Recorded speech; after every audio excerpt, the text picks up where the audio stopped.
So welcome back to another episode of Veteran Influencers Podcast. Like I said, every time we do a podcast episode, we always have a special guest. And our special guest today, his name is Richard Kaufman. And I actually met him through online.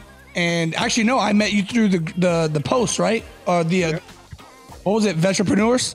Yep. Entrepreneurial Tribe. And somebody else put me on point with them because I was asking a question about how I can do something business-wise. I was trying to learn how to do stuff business-wise. They put me on point to the Vetrepreneurs Tribe, and I met Richard throughout there. And this dude is always interacting with everybody.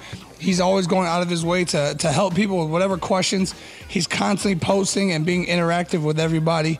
And that kind of stood out to me about him specifically, because there's a lot of people that are in those type of groups for themselves, and they just want the information how they want it, you know what I'm saying, when they want it, but they don't want to actually help out and give out. So definitely a very unselfish guy. So ladies and gentlemen, I just would like to present to you, you know, an Army veteran, Richard Kaufman.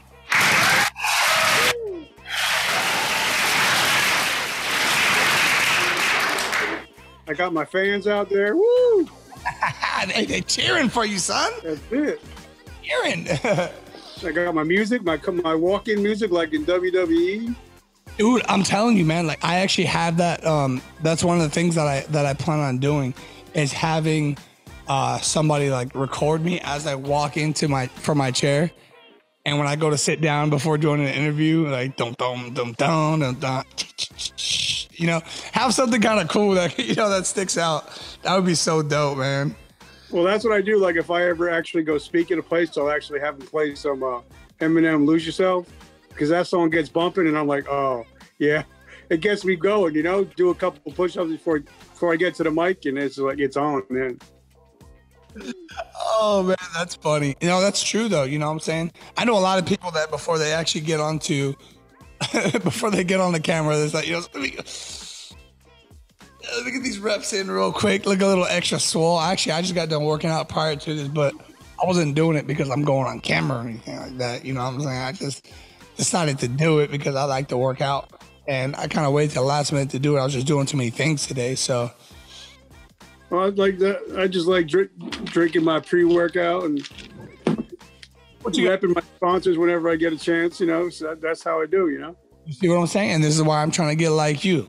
And this is exactly why two minds, you know what I'm saying, that want to be in a better place, putting them on the same platform is always going to be an epic situation, you know, because I know I have so much to learn from you, and I'm definitely humbled for you to take time out of your day to be here on my platform, you know what I'm saying?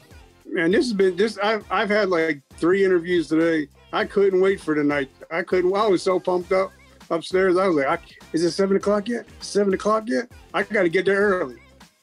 Damn, no, that's dope, man. I appreciate that. And it's so funny because we're going to get into the interview, but it's so funny because you mentioned a little bit earlier about, my secret sauce being my energy. And, you know, all too often those that are becoming successful, you know, we spend a lot of time trying to figure out what our strong points are, or what our gifts are, or what our talents are. And honestly, I never realized for the longest time that energy was a talent or a gift, you know, because until you realize how many people don't have it, you know, and it's genuine. So, you know what I'm saying? I guess I found something that I'm good at. Well, you know, everybody has a different gift. And I actually put a post out about that today. You know, what is your gift? And for me, I'm the veteran Oprah, where I'm going to get inside you. I'm going to talk to you, and I'm going to get to know your heart. And so that's my gift, where I may not be high energy, but you're gonna remember me when I leave. You're gonna remember who I am. Oh man, that's awesome. This is such a good time. Like, so many things just before we even started just went great. Like I said, we got on, did a sound and visual. This is one of the smoothest sound and visual checks that we've done. You know, either myself or the other person is always having some type of difficulties, you know. But, you know, both of our stuff started working good. Then all of a sudden my sound effects, then all of a sudden my music, you know, you can't ask for, hey, big claps to all that stuff.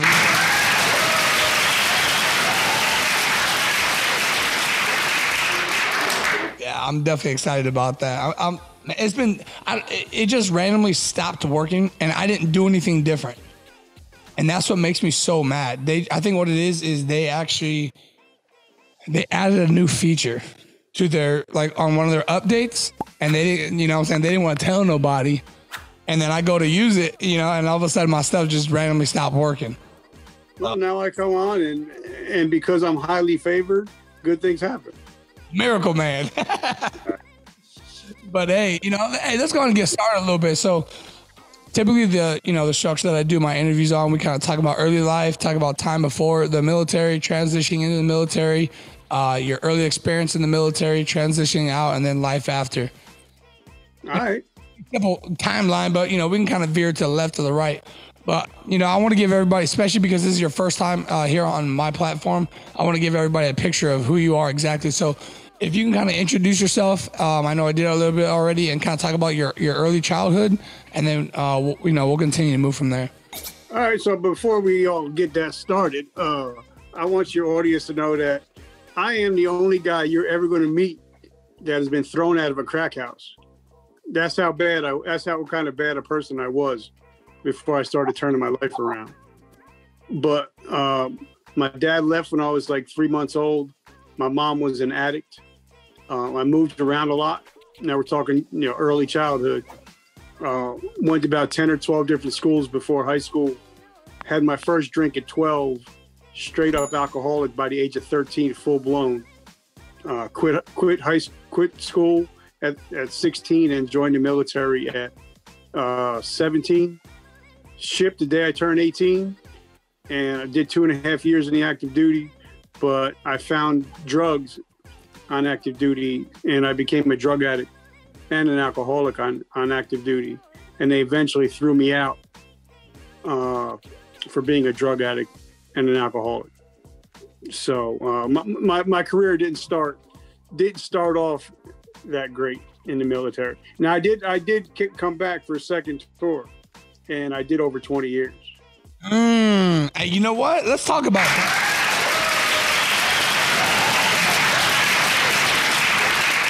That is an amazing story right there. And like, we haven't even we went on a little bit of your early life, but we haven't even really like touched into it already.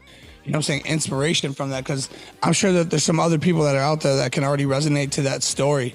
That's definitely very inspiring. I'm glad to hear that you continue to pursue your journey here in the military, and you made it to retirement. So big congrats.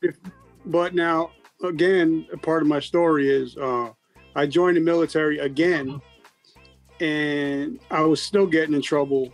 So they were about to throw me out again for the second time on September 30th of 2001. And because of 9/11, my whole life changed and my mindset changed. And 9/11 is what actually saved my life. Wow. The irony. And you know what? I've actually heard a lot of people that say that as well because of 9/11. A lot of people that are in my generation joined because of 9/11. Now, where I'm sitting in my house, I'm actually overlooking where the Twin Towers once stood. So I'm actually seeing the towers as we're speaking. Was that like purposely done? Is that something you... No, but it was just because this is where I'm from. I'm from Jersey, and I'm from, so that day we actually knew people that were in the towers that day. And that's what actually started turning my life around. And the funny thing is, like, now where I'm living, the house I own, and I can actually see the Twin Towers, but I'm also living 3 miles away from the parking lot where the car that I lived in for a year and a half. And so I'm blessed that 9/11 happened. It's a weird thing to say, but 9/11 actually just changed my whole life. So do you feel like it just kind of like changed your perspective of like what life is, or just more so? Well, what happened, I was due to be thrown out of the military again. And now if you guys are picturing this, because I know you got a lot of younger viewers, but picture this: you got your big 50, 60-inch TV that you're watching, and you're seeing these towers being hit, and you're watching people jump out of buildings and hit the ground, and you're watching these soldiers from the Pentagon die, and you have all your TA-50 sitting right next to the TV, that you have to turn in at the end of the month because you're being thrown out again because you didn't appreciate to be in the military. You didn't love the military. You didn't love the honor. And that really got me knowing that some soldiers went to the Pentagon that day and did not come home. And here I was taking it for granted. And something broke in me. I became a broken man. I asked God to, if he gives me a second chance, which I didn't know if he would. So I called my company commander. I begged him and pleaded with him to keep me. Thank God they did. Within 3 years, I became the non-commissioned officer. I became Soldier of the Year. And I ended up with over 20 years between Army and National Guard. So that's what, my whole life changed as of 12 o'clock on 9/11. Well, I definitely don't want to skip too far ahead, but first of all, that's definitely a great way to start a show off. Just to kind of, I know, like I said, I know there's a lot of people, like, whether it's this specifically, I know there's a lot of people that resonate to being in situations in life where they didn't think they can get out of, and then like a life-changing event happened, whether it's they had a kid or, something, a death in the family, and it caused them to definitely completely 180 their perspective on life. So I'm definitely, I'm saying, you had that opportunity to, to kind of adjust how you were thinking and how you were living. Now, with you being in the military, everybody knows that one guy in your unit that was a shitbag. That was me. Wow. That was me that was me on September 10th. Really? And that wasn't me on September 11th. I was that shitbag.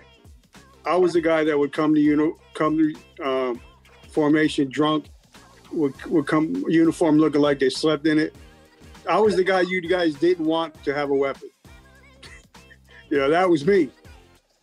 But after that, I tried to be the best non-commissioned officer I could be after that.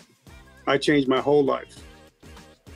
Oh, that's awesome. I've seen that happen so many times. It's, like I said, I'm glad to see people just kind of persevere through, whatever struggles that they're going through mentally, physically, and, continue to make something of themselves. All right, so let's talk about a little bit about early life, where you grew up and, what kind of things that you enjoyed doing when you were a kid and what kind of struggles you kind of dealt with. Now, honestly, like I said, my mom was an addict. We grew up poor. So a lot of memories I don't have. And being honest, I can't remember probably till the age of 10. I can't remember anything. So a lot of that stuff got repressed. So, and it was hard because when I wrote my book, I'm trying to go back to beyond that, and I just couldn't. I couldn't remember anything. It seemed like my life just started at like age 10 or 11. So I really don't remember much from that, except for moving a lot, being picked on, being beat on, being bullied a lot. But once I discovered alcohol, man, my whole life was alcohol and music after that. And neither of them got me very far. So what was it about alcohol that you said, I know you talked about you discovered alcohol, but what did it do for you? Did it give you confidence? Is it just, it helped you to kind of like get away from the pain for a while? Well, put it this way. The first sip I had, I turned red and I felt energy. So I was a kid that was very, when I was like 7, 8 years old, I used to go in my room and cry in my closet for like 5 or 6 hours at a time. But once I turned to alcohol, Richard got left at the door, and Rick became the personality that I came with once I grabbed alcohol and left the front steps of my house. So I had to create a whole nother personality, and that's what alcohol did. It gave me that. Everybody got that 10 ounce. Everybody does a 10-ounce curl. They get that alcohol courage. I was that guy. I don't know what you're talking about. I'm just playing. I was that guy that I wanted to fight everybody. I wanted to sleep with everybody's girlfriend. I was just an asshole. Well, So that was me, because an alcohol gave me that courage. So I figured, why not go with it? No, that's, what I'm saying, that's, just kind of picturing that whole situation, what you're talking about. It definitely does kind of put things in perspective. I've definitely spoken to a lot of different people, and sometimes as humans we can be judgmental of people's situations, or why didn't you do this, or you could have just done that. But until you lived in the shoes of someone that's really been through it, you can't just say what you would have done, because it seems like it would be common sense. The whole story is, in a nutshell, that don't ever make fun, because I've had some issues in my family where other people are addicted, and everybody made fun of me for my addictions. But don't ever make fun of that addict, because that addict might one day come home and save your kid. So never take, that addict, he might just clean up his life and save your kid's life. So you really need to check yourself, Oh, that's a great perspective. I mean, realistically, just people in general, I always live by the motto, the energy you give out is what you're going to get back. And that's why I always try to give out the best. And I mean, I'm not perfect, what I'm saying? Contrary to belief, I'm not perfect, but I definitely try to give out the best energy as I can. And I care so much about other people being successful. Anything I can do to make it happen. And I expect that type of energy back. You don't always get it, but that's also not why I do it. I get it. And, and then when after 9/11, and then, like I said, I tried to become the best soldier I can be. I went to every school that they invited me to. I volunteered for everything. I took every correspondence courses that was available. I stopped hanging out with the E1s and E4s because they couldn't get me anywhere. So even as the E1, I would hang out with an E6, E7, E8, because they were the winners. And I wanted to stick with the winners. And that's the same thing in business. You want to win, you don't hang out with the people that are at the same level as you are. You got to hang out with the winners. So I know you spoke about your alcoholic addiction at age 12. Well, you trying alcohol for the first time at 12. What were some of the hobbies that you can remember, like some of the good times after, around that, from the time that you can actually remember? What were some of the things that you enjoyed doing that were like a little bit on the positive side? I mean, honestly, there was no good parts. It was just getting up, because I quit school at the age of 16. I became an emancipated minor. So it was just working shitty jobs and drinking. And like my friends, at that age, they were still going to high school and I was a dropout. So when their party would end at, 8 o'clock on a Sunday night, I'd just keep going. So, but the only thing I did do is, when your readers if they do a little research on me, they would realize that I only have a 9th grade education, but I've read over 5,000 books. So that one thing, that was my one escape, was just reading and reading. It was trying to gain knowledge and trying to learn. Now, there's a difference between being book smart and being street smart. And I know a lot of people that, they're book smart, but don't have a lick of common sense. So I try to be as book smart as I can, but also try to be street smart. And sometimes you get busted if you try to be street smart sometimes. And the reason I got sober is because a friend of mine owned a bar, and he was a police officer. And on New Year's Eve, 1989, he asked me to bartend, and I did. Everything's going great. Everything's awesome. I'm drinking, and all of a sudden, 8 hours later, I hear a knock at the door, and there's him and his buddies coming to take me to jail because I just robbed the place. And I gave away like $2,000 worth of free drinks, pocketed $5,000. So I'm looking at 5 years in New Jersey state prisons. And the guy that I robbed actually gave me a second chance. He said, you're too pretty. You're 20 years old. You're too pretty. You're a white boy. If you go to jail, don't drop the soap. You're going to go for a while. Yeah. So he gave me a break. He said, I want my money back in 24 hours. And I got the money back. My parents helped me out. And he said, I want you to go to 90 meetings in 90 days for AA. I hit something like 300 meetings in a row, and I haven't had a drink since 1989.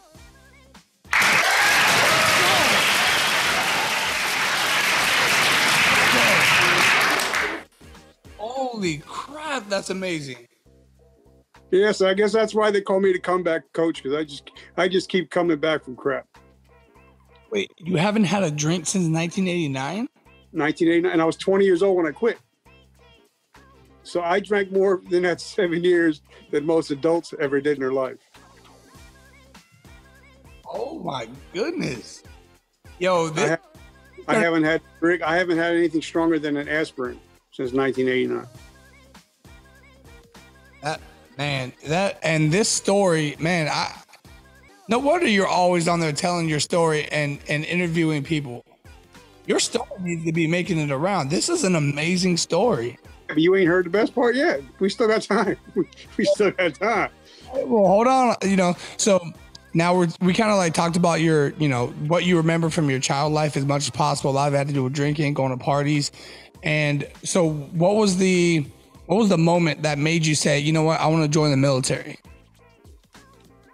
Honestly, I was walking down the street in my town, and there was an Army recruiter there. And back then they had big screens out in front of the thing trying to recruit, and they were showing tanks jumping over ravines and stuff. I'm like, damn, I would love to do that. So I went down there, talked to them, and I had nothing else going in my life because it's either going to be military or jail. Unfortunately, I wound up in both of them while I was in the military, but and it was just something that I wanted to do. It's like, all right, what else I got going in my life? I didn't expect to live to the age of 25. So I figured, why not? Let me do something fun and, maybe go to war, get killed or something. Oh, wow. So, but I got in a lot of trouble in the military, got locked up a few times. Uncle Sam decided that he didn't want me as a nephew, and he booted my ass out. Wait, you had an actual Uncle Sam? No, I'm just saying, I'm just joking. That would be cool, right? Oh, man, my little ditzy moment. I was thinking about that too. I was like, no, that's not what he means. I was like, wait a minute. Yeah, Uncle Sam. So they threw me out, and I did I only did 2.5 years, and they threw me out. So what was your MOS? I was a 19 kilo, which means I was a tanker. Now, even though I messed up a lot in the second time in the military, and they almost threw me out again, but the reason why I got away with it for so long, because there's two kinds of soldiers in the military. There's your in the rear with the gear soldier. That wasn't me. Or I was the field soldier. You could put me out in the field, get me dirty, and I'm the best soldier you'll ever be. I'll stay up 72 hours trying to get missions done. And whatever you needed. You want me on guard duty? I'll pull everybody's guard duty. I didn't care. I loved the field. So that's what set me apart. I was a field dog, where a lot of people were, they had to worry about their uniforms looking good, their boots shine, and I was like the total shitbag. But put me out there, I was the guy you wanted in your team. Because I would carry the 50 cal, and I would carry the 240. I'll carry whatever you want. I was the field dog. So that's why I think I survived a lot. Oh, I definitely could have used you as somebody to serve my, my guard time. So I wasn't about that in the cold. I don't know. No, it's cool, but oh man, now, it's so crazy that you speak about that, because that's absolutely true. You do have some people that are the quote unquote the garrison, we call it the garrison marine, or the ones that they thrive in the field. I don't think necessarily one's better than the other, but it's the beauty of having both of that combined into one person is definitely something that we thrive to make in the military. All too often, though, you're right. Either you're extremely smart or you're extremely strong and fast. And if you're able to put those both together, for the whole military concept, the whole Marine concept, that's kind of like the goal, but it doesn't. But now after I got in the second time and stayed, and after I kind of got my my career on track again. I was that guy that would wake up at 5 o'clock in the morning, singing songs, making people happy. If I was having a good day, the whole unit was having a good day. Oh, yeah. So I was that guy that you would go to and be like, all right, I'm having a bad day. Well, you need to go talk to him because he's going to get you pumped up. He's going to get you motivated. And if I was having a bad day, the whole unit was going to have a bad day. That's the guy that I turned out to be, especially as an NCO. I was that guy. So what kind of things cause you to have a bad day? Because I'm saying some people, they just walk around having a bad day all the time. Well, I mean, okay, now this is one of the things I almost got thrown out of the military for a third time of this, but this one I think I was righteous. I'm a E4 promotable, which is corporal back then, and a captain walks in front of me and gets his food, and I looked at him. Are we allowed to curse in here? No, because I don't want to get anybody. Just don't go ham, but yeah. All right. I asked him, what the F are you doing? Eating before your troops. And he gave me an attitude. I knocked his ass out cold in the snow. Because, even though I was an E4, I never ate before my troops. And, you got a captain eating before his troops. And then, so they tried to bust me again. But as soon as the guy that I had to go in front of was a sergeant major. And he said, you did what? And I told him, I said, you don't eat before your troops. He said, case dismissed, you're done. Because he knew I was doing the right thing. And that's, because I always said that, you always put your troops before. Even like I've been married 10 years. I will not touch a bite of food before my wife eats something.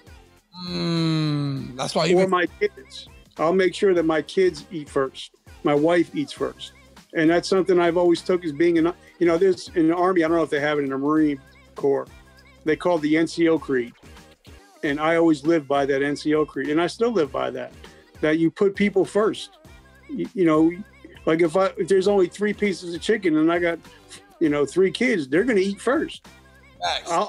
I'll eat whatever later, and I still live by that, you take care of people first. Don't worry about yourself. Yeah.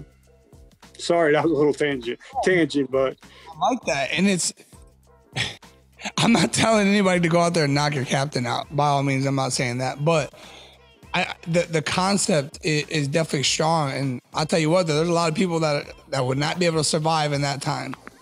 You know what I'm saying? Because, I don't know. I can definitely tell the difference between like certain generations. And I'm not trying to say one's better than the other. Obviously, it was a little bit more rugged and raw back then. Certain things you can get away with that you couldn't get away with today. And I'm glad I'm out. I've been out since 2010. But like, say if you and me were on a tank and me and you had a problem. We're going to go behind the tank. We're going to take our uniforms off. We're going to beat the snot out of each other. Then we're going to come back, have a beer, talk about it, and it's over. There's no counseling statements. There's no paperwork. You don't have to worry about any of that stuff. That's the way I like to do business. It was old school, but it worked. You work your problems out. What is a counseling statement going to do? But now it seems like it's a different world, I guess.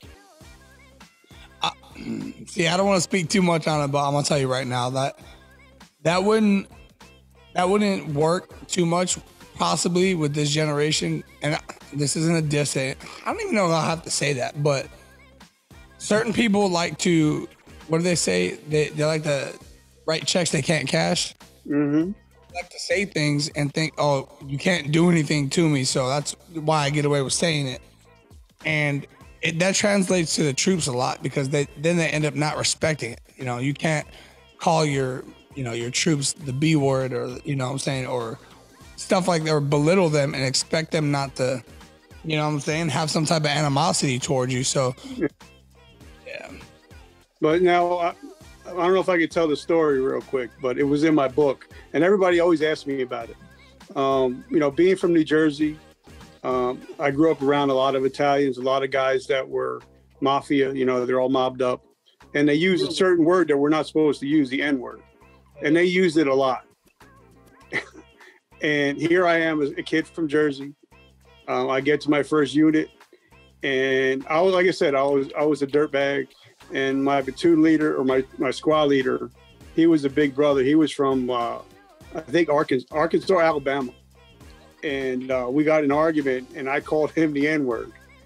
And so don't ever do this. And this is how I learned to never be prejudiced ever again in my life. He said, "You said what?" he said, he made me repeat it. That's how you about to happen when you gotta like, wait, what? He's like, "You said what?" And I told him, and then he's like, "Come here." So we went in the other room. He locked the door. He beat my ass for literally like 2 hours. Damn.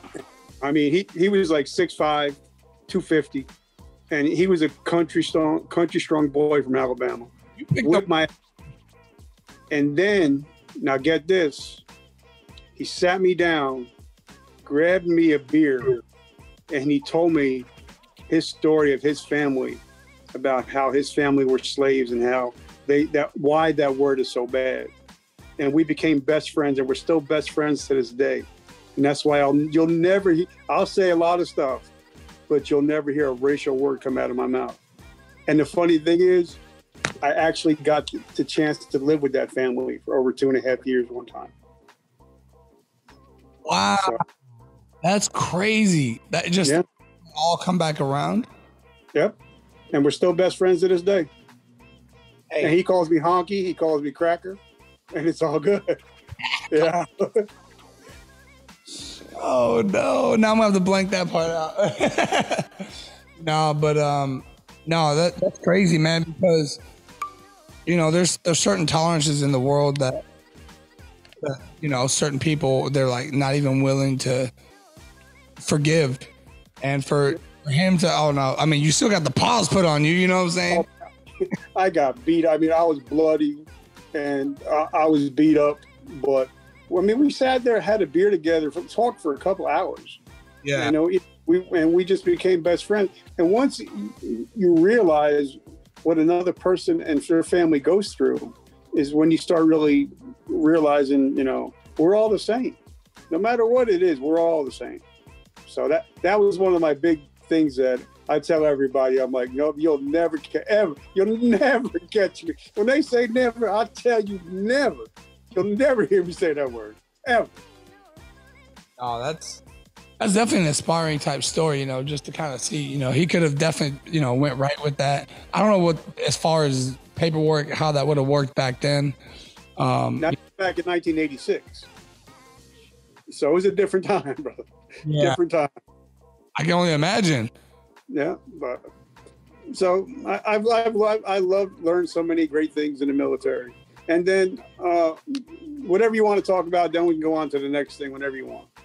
Yeah, I want to talk about, so I can kind of get a picture of your experience while you're in the military. I kind of want to see, like, at what point did you transition to entrepreneurial while you were still in, or did you not even thinking about that? No, this is the whole deal. So I moved to New Jersey and joined the New Jersey National Guard. Now, you thought I had a comeback story before. This is going to blow your mind. And I want you to think about this as we're talking. If you can see me, I can't see you. I'm 80% blind. So if you guys are watching me, I can't see you. Oh, wow. But what happened was I was the vehicle commander, and we were going down for our first annual training. Now, back then, this is about 15 years ago. I was jacked up I was taking testosterone. I was taking all kinds of supplements. I was jacked, and I'm in a Humvee, Up Arbor Humvee, matter of fact, and I was a vehicle commander. One of our vehicles broke down, so I had to back him off the highway. Now, you guys know whenever you guys are in a Humvee, you only wear that Kevlar, and as soon as the Humvee stops, you put your salt cap on. Everybody does it. And for some reason, I didn't that day. I got out. Now, this is a young private, probably E1, first drill, so he's stressed out. Instead of him hitting the brakes when I'm backing him up, he hits the gas, ran over the whole right side of my body, ran over my head. And that's why I'm blind right now. I had an ocular stroke. And that's what the military, they actually, we talk about the whole entrepreneurial spirit. When you get hurt, they put you in I guess it's called a warrior transitioning unit now. Back then, it was just, they're waiting to med board you. And so I still had to go to drill, but they put you in a room, and you got to do your whole drill weekend that day. So you're spending 12 hours a day doing nothing. So I just started picking up books and reading, and I kept hearing about Gary V. Now, I'm friends with Gary V. My hat is actually hanging up in his office. The Wounded Warrior hat is actually up in his office. I need some content. No, I was kidding.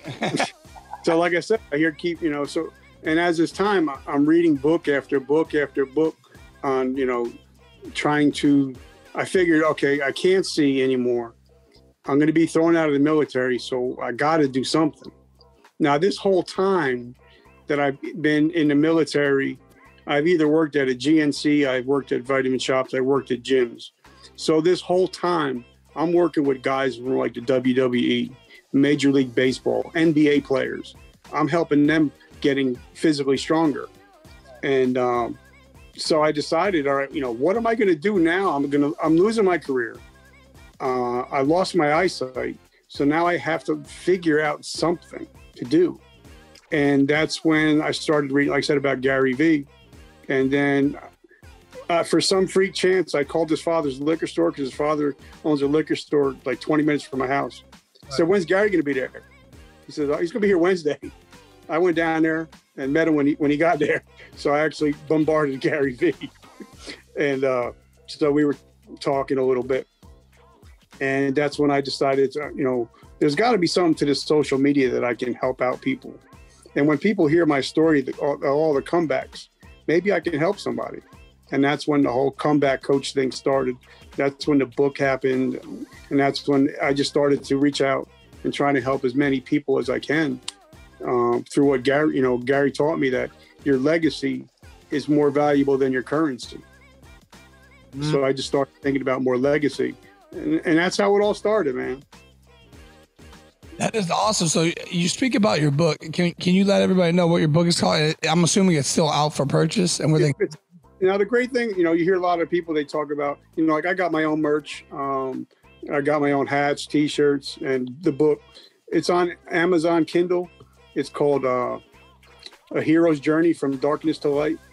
And the difference between me and most people and their merch is I make $0 off anything that I sell.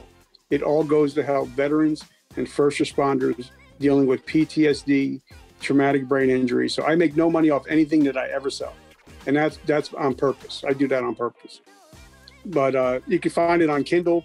And I'm probably going to be starting another book soon, because I interview, on my podcast, I interview General Petraeus. How cool is that? I actually got to sit down and talk to General Petraeus and all these high level people. So I'm going to write a book maybe about what I've learned from them. So, but like you said, all my merch, everything goes to help veterans and first responders so they don't commit suicide.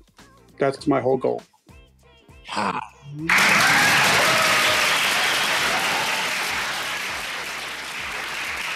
That is so dope. I never knew that about, and I know how much work it actually takes to, just to even get the whole merch out and to see yourself as service going, going towards someone else that's in need, man. You don't see that often. That's definitely commendable. But that's what makes me different. Absolutely. Yeah. I mean, like I said, I see some of your posts. I see you going onto your podcast and doing interviews. I did not know a lot of this stuff. Like maybe I just didn't take the time to focus enough on it, or, Well, like a lot of people think, well, when I got a podcast, I'm going to make a lot of money. I'm going to get sponsorships. I'm going to make a lot of money on my podcast. Now, I got 20 sponsors myself. They're all veterans. Guess how much money I make off of them? How much? Zero. I ask for nothing. I ask for their friendships. That's all I care about. And Gary Vee taught me a lot, but he told me that if you promote your friends 10 times more than you promote yourself, you'll never have to promote yourself.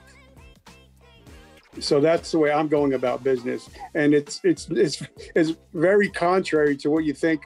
Wow, the guy that's got the number 8 veteran podcast in the world, he's making 0. You know, why get into it? Because for me, I'm able to help people out, and I'm getting a free education. That's priceless. I mean, how if I didn't have this podcast, how would I be able to just text General Petraeus? Right. You know what I mean? It's all about building relationships. That is crazy to think too. And honestly, and that's one of the reasons, you know, Gary Vee's though. Yeah, I could say that he helped me to get where I'm at as far as starting as an influencer, because I didn't really know what I wanted to do. I know I wanted to help others, and I just didn't know how I was going to do it, you know. And I actually picked the whole podcasting one. It started off by, you know, when people would always ask me about workouts, or I'd always be talking to them, teaching them about calisthenics and stuff. And then I felt like I was constantly repeating the same thing. I was like, I need to find a way of how I can just put it down so people just, you know, referenced. Started a YouTube channel, did that. You know, I kept it moving. I was like, well, what's next? I was like, podcast. I was like, I don't know anything about podcasting. I probably couldn't get out there and talk to people. I'm going to be stuttering a whole bunch. I'm not going to, you know what I'm saying? Can I be in front of a camera really? And I did it because I thought it was something I wouldn't be able to do and I wouldn't be able to figure out. But, you know what I'm saying? Like, look at me now. Yeah. And, you know, it's amazing. Like, I just put out a video 3 Saturdays ago. And because we had a veteran social summit and my video went out there, and it was about the day I attempted suicide, and it went viral.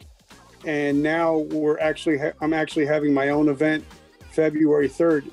It's going to help. It's going to be free, and it's going to be available to anybody that's struggling with any mental health issues, physical health issues, addiction health issues.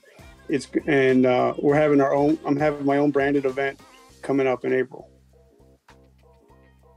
Dude, you're just doing it. You're doing it all, man. And, you know, I know it seems like it took a lot to happen in your life for you to get to this point. Cause I look back as well. It's like, man, it took a lot in my life for me to get to this point. And I don't think I've made anything yet. I just haven't stopped. And this is why I tell people, and Gary Vee talks about it a lot too. Whenever he's like, people are asking him questions, and you know, he always cuts people off because that's his thing. He's like, he already has the answer, and he tells them, "I was like, it sounds like it to me that you're in it for the short game." Like, what do you mean? You want to get paid now? He's like, no, the long game that you should be working for. Yeah. Now, just, you know, a lot of guys, you know, or even the podcasters, I don't have a lot of downloads, honestly. I really don't, and I'm okay with that. But say a lot of people would say, oh man, this guy only has 10,000 downloads. Now think about this. If you're sitting in Madison Square Garden and there's 10,000 people there listening to you, that's how many people you've reached. It may not sound a lot, but when you think of it in that context, there's 10,000 people that sat there and listened to what you had to say. Tell me, you know, so it just doesn't really matter if you only have 5,000 views, 10,000 views. That's 5,000 or 10,000 people that took the time out of their life to listen to what you had to say. And and as long as you my whole goal to be on your podcast is to tell one person out there that's struggling that today you can change your life by 3 simple words. Today, I decided. Because if you use those 3 words, you can change your whole life in one decision. And it only takes 3 words. Today, I decided to change your whole life and trajectory in your life. Because then after you make the decision, all you got to do is take action. You know, it's just like if you're in the military, you know, you made the decision to line up that shot. Now it's up to you to execute. So once you make that decision, then all you have to do is execute. So if anybody is listening to this today, just remember that, you know, everything is today I decided. And you can change your life in a moment, a thought, and you can change your whole life. And if I could do it, if this old broken down soldier that been thrown out of the military almost 3 times can do it, you could do it. Dude, like I said, man, like your story is so inspiring. And, you know, every time I think of, even when I learn about, you know, the things that people had to endure that are like rich or famous now, that's what we look at. We tend to look at those things, and we don't tend to think about all the things that they went through to get to that point. And like I said, I've met you I'm probably close to a year ago, and I always see you working no matter what. I see you do nothing but helping people. And it's like every time I want to get in my little ruts where I'm like, man, I'm not good enough, or you know what I'm saying, I don't know what I'm doing. I always see, when I see people grinding and people pushing, it literally makes me get back on my grind and say, you know what, regardless of what you know, do something. Because you can sit there and overthink it all the time. You know, Gary talks about it as well. So I'll quit overthinking and just put action. You know what I'm saying? Put action in it. And, you know, and I have a friend right now. He's been hemming and hawing about doing a podcast. I got to find the right platform. I got to find the right camera. I got to find the best lighting. I'm like, dude, some of Gary Vee's most watched videos are the one where he's at a yard sale picking up something to sell. Yep. You know, he didn't have the greatest quality, but he had great, you know, content. Right. So it doesn't matter if you have the greatest phone, if you don't have it doesn't matter. Just do it. Just jump and do it, you know, because nobody's going to watch your first couple of videos anyway. So you might as well just screw it up in the beginning and get it done with. You know, one of the things I noticed about Gary is Gary left all his old videos up from doing the whole wine library talks. And if you look at a lot of YouTubers, when they make it big, they go back and they delete their older videos because they don't want people to go back and look at them when they weren't so fashionable or you know what I'm saying, all glamorous. That's what says so much about his brand, you know, just his brand, the name Gary Vee, why that means so much is because like so many people relate to him, you know, and it's the stuff that he talks about is like all real stuff. He doesn't fabricate. It's not political. It's just real. Yeah. That's why like when people see me, it's always, oh man, it's that guy with the hat, you know, and because I know this is what you're going to get. You know, and the great thing is about social media is, because of COVID, a lot of you fake people got found out on social media. You know, there's a lot of people driving Lambos, living in mansions. Now they're living at home with mama in the basement. You know, you're not, because you weren't the person that you said you were. Where I'm the same goofy guy, no matter where I'm going. You know, if we're outside and I see you, you're getting a big old hug. You know, I'm the same guy you're going to see on social media, whether I'm with my family. Because I think people they like people that are, you know, they're real. You know, sometimes we don't have good days. And we got to show that to other people too. It's not all friggin' rainbows and unicorns. You know, Gary Vee will say, I'm having a shitty day. I'm having a bad day. And it makes you more relatable because people are like, yeah, I have a bad day too. And I think you're very relatable too. And I think that's why you have people that love what you do, is because you're very relatable. Appreciate that. Absolutely appreciate it. Yeah, that's one of the things I always want to do. It's, you know, when I say I'm going to do my best to help you out, that's what it means. You know, when I come on here and veteran influencers, I mean, that says a lot about what I try to be, you know what I'm saying? And now we talked earlier about why do I have to wear a hat on every podcast that I've ever been on. Any stage I go on, I have to be able to wear a hat. And I got beautiful hair, so it's not the hair. But about 3 years ago, when I started helping people with PTSD, I went and we watched a movie. We went to the movie theater and watched American Sniper. Okay. And knowing that, you know, Chris lost his life trying to help another soldier with PTSD, I wanted to find a way to honor him. So like my wife says sometimes, my balls are bigger than my brains. So I actually went home and I got in touch with Chris's wife and Chris's family. And I told them from now on, anytime I'm on a podcast, a show, TV, I'm going to wear a hat in honor of Chris and let them know that Chris will never be forgotten. That's why I wear a hat on every show that I do, just to let people know that there's people out there that are willing to die to help you. And don't ever forget that there are people that are there for you at all times, anytime. So that's why I wear the hat. And I've actually been offered TV shows, and they said I couldn't. I didn't even go. Said it's not worth it. Oh, wow. Hey, most people jump to the opportunity of being able to, have a TV show or be on a TV show. But you know how many more people say, wait a minute, you're the guy that wears a hat because of Chris, right? Come on my show, let's talk about it. So it's giving back to Chris and his family, but it's also continuously, whatever I do has a purpose. It's always to give back. Man, honestly, just speaking to you is definitely a humbling experience, because we all allow some level of greed to kind of infiltrate us at some point, whether we see somebody else with it and we're like, oh, we want that. Or, you hear about something like so-and-so gets this. So now it's like, I want that. And to hear how selfish you are is definitely okay. Do you have like a minute that I can tell a little story? Absolutely. I had two uncles. One was a great man. Actually, I've had like three uncles that have meant a lot to me. My one uncle had a fourth grade education and retired a multimillionaire. And my other two uncles that I'm going to talk about is one of them was an older man. He died when he was older, kept to himself, and didn't really bother with anybody. At his funeral, like 8 people showed up. Then my uncle that died, he was a younger man, but he was a Christian. He was always out there, always helping people, always improving the world around him. When he died, they had to have like 3 or 4 services.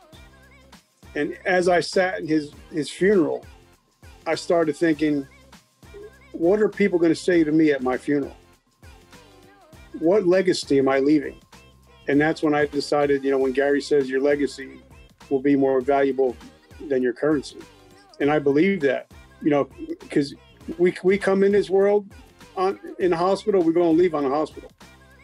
And we ain't keeping nothing that we got. So you just have to enjoy what you have, appreciate what you have, but realizing we're here to make differences in this world.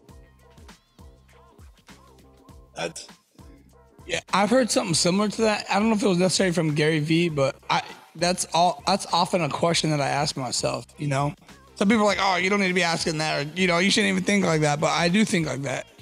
Because I don't allow social media to dictate how I feel about myself, if that makes sense. Yeah.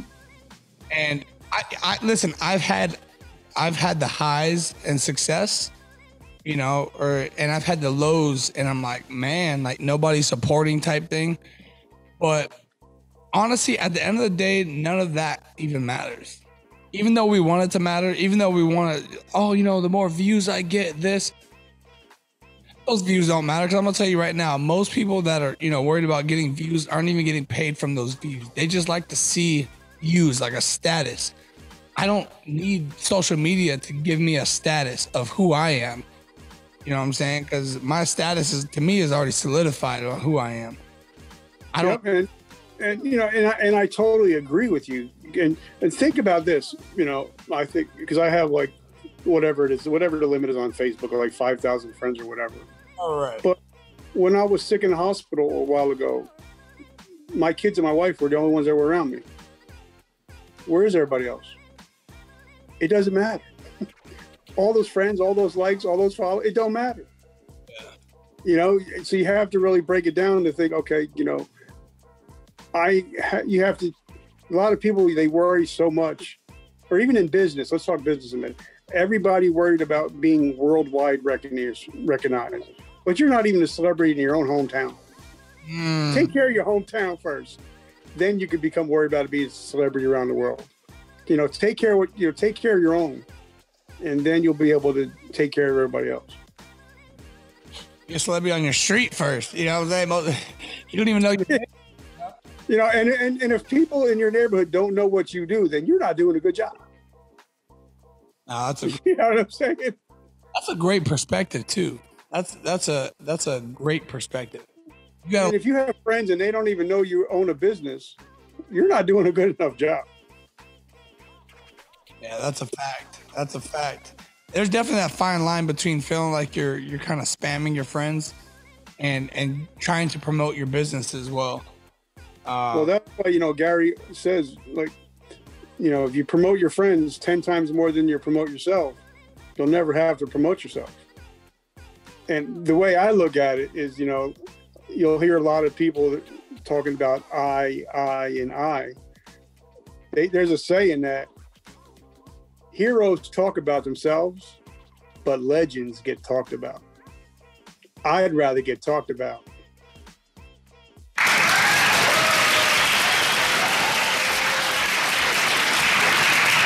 Richie, you on here dropping gems right now. Dropping bars and gems. That's stuff that I learned, and I just want to pass it off to other people, No, this is amazing. Absolutely amazing. And like I said, because of people like you, this, to me, my experience in the world has vastly improved, because I'm going to tell you right now, if you're kind of I'm going to say a homebody, but just kind of what do they call that? A hermit crab, right? You like to just stay to yourself, and you don't have those, even 1, 2, 3, 4, 5 people you can kind of rely on that are, have that positive type mentality. It's easy to get yourself in a little bit of a rut mentally, because all you do is surround yourself with negative. But when you can surround yourself with good people, I think that definitely helps the mental out a lot. And that's why it's important. They say, if you want to be a millionaire, surround yourself with billionaires and people that are more successful than you. It's kind of true. You definitely got to level up at some point. But then you also have to look at the people that are around you, even family wise, because sometimes your biggest supporters are not even going to be your own family. Facts. I was just telling somebody this the other day. I was like, I'm going to say right now, some of my biggest supporters of my veteran influencer clothing have been strangers. Yeah. And I'm talking about, I've had one of the biggest sales that I had is literally, I had someone go through and buy like one of everything. Just, I want a hoodie, I want a sweatshirt, I want a long sleeve shirt, I want a long shirt, I want this, I want a hat, I want a beanie, I want a face mask, and bought one of everything. Never knew who that person was. I'm like, what? Yep. So, like you were talking about, you never know who you're actually touching with the words that you're saying, or the platform that you hold, or,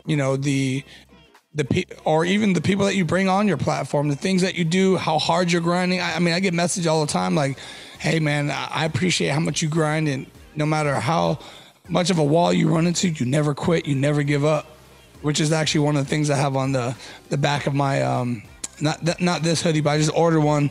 It says, above all else, never quit or give up. It's actually part of the Drill Instructor Creed that we say all the time on Drill Instructor duty. And on the front, I got my my logo. It's not a new logo. It's a new logo because it's a new design. It's the same logo, but it's just like a few things are changed about it. Looks absolutely dope. Absolutely dope. Yeah, man, it's true. Like there's maybe 5 people that I know that I can call on, and they'll be in their trucks on their way here. And out of those 5, 4 are people that I've met on social media, and that I know if I called them, they would be here on their way in the truck, anytime, anything I needed. And it's all because of building relationships. It's all about relationships. Even with my sponsors on the show, it's all about relationships. I know what their kids do. I know their wives. I know their kids, their families. It's all about building relationships, especially in business nowadays. It's about relationships. That is absolutely crazy to think about. It's, who's going to be there for you when you need it? All these people talk a big game. It's like, oh, I'll be there, all this. But, you know, when it comes time to actually do it and you say, hey, I need help, how many people actually like answer the call? Yep. You know? So one thing I do want to do before we get out of here is any last words that you want to say to the people out there that are striving to be in a better position in life? And then also if you can kind of give your social media and, you know, some once again, give your links where you can find any of your merch or any of your books again. Okay, first of all, if you guys are listening to this, I want you to stop doing one thing. Now, I'm not a big Grant Cardone guy, but I love his one section of his book. It says that from this moment on, anything that happens in your life, it's your fault. Whether you win or lose, it's your fault. So stop looking in the mirror and bullshitting the man in the mirror. Stop saying, I'm going to do it tomorrow. It's going to happen tomorrow. Stop, because everything that happens from this moment on, because you can't not remember this. You cannot unhear it again. Everything that you think from this moment on, if you fail or you succeed, it's your fault. Love that. So that's the thing I would say. And if somebody wants to get in touch with me, I do all my counseling for free. If you are going through anything, health, fitness, addiction related issue, I counsel for free. I don't charge anybody anything. But if you would like to get in touch with me, something Gary told me to do, and I started doing it, it's free advertising. If they hashtag the comeback coach, hashtag, it comes up on all my social media, all my swag, everything. So if you want to get in touch with me, just hashtag that, the comeback coach. Wow. Hey, y'all heard it right there. The comeback coach, man. This has honestly been one of my most inspirational interviews that I've done. Like I said, I did not realize how much you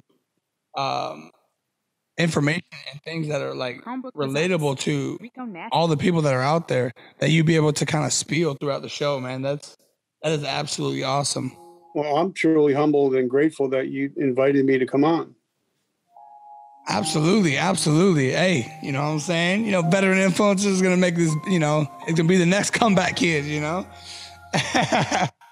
Yeah, we're definitely making a big strive here on the Veteran Influencers podcast.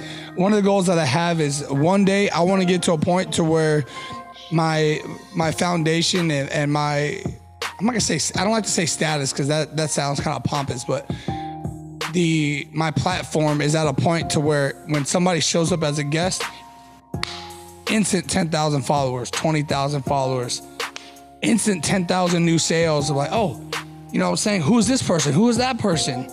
You know, that's what I want. I want to get to a point to where I can be in a position to do that much more for, you know, for the veteran community and for people that are out there, you know, not even necessarily for myself, but for others. And you're going to do it. You will do it. There's no doubt in my mind. You will do it. I truly appreciate that, man. And that's being real, you know, because real knows real. And if people, one thing, at least you'll know that I'm as real as it gets. And if you're ever having a down day, you call me up and you're going to be pumped up by the time I get off the phone. Hell yeah. Absolutely. Yeah, I know we're definitely going to have to be in a little bit more contact because I've got so many questions and I know you have so much to offer, and I definitely want to get to a point to where I can be on that same level with certain things that you got going on. So guys that are watching this, make sure you get some of Chris's merchandise. The best thing you could do is pick up some of his merchandise, take a picture of you wearing it and send it to him, because that'll do more than anything, more than likes and everything. Just send pictures of you wearing his stuff so he can promote you and you promote him, and it just creates that relationship. Absolutely. And I try telling people that all the time. And a lot of people, I've had so many people have actually messaged me, and I post them, and it's so humbling and appreciating that, you know, sometimes as soon as I say, hey, I'm coming out with a new drop, I know there's people that are out there instantly already bought some stuff, already got some stuff, you know, and it's like, man, that's so humbling to know that people are in different states and different countries rocking your gear, rocking your logo, rocking, you know what I'm saying, your brand. Yep. Absolutely love that. Absolutely love that. Well, hey, Richard, you know what I'm saying? I don't want to hold too long. I truly appreciate you taking time out of your day. I know you have just literally given back so much to the veteran community and just everybody in general by just hearing your humbling words today and just showing how selfless you are, man. You're definitely a great person, and people like you are definitely wanted and needed in all communities. I thank you so much. We're definitely going to be in touch. You know? And salute to you, brother. Thank you for everything you do. God bless you. Absolutely, you too. All right, brother. Hey,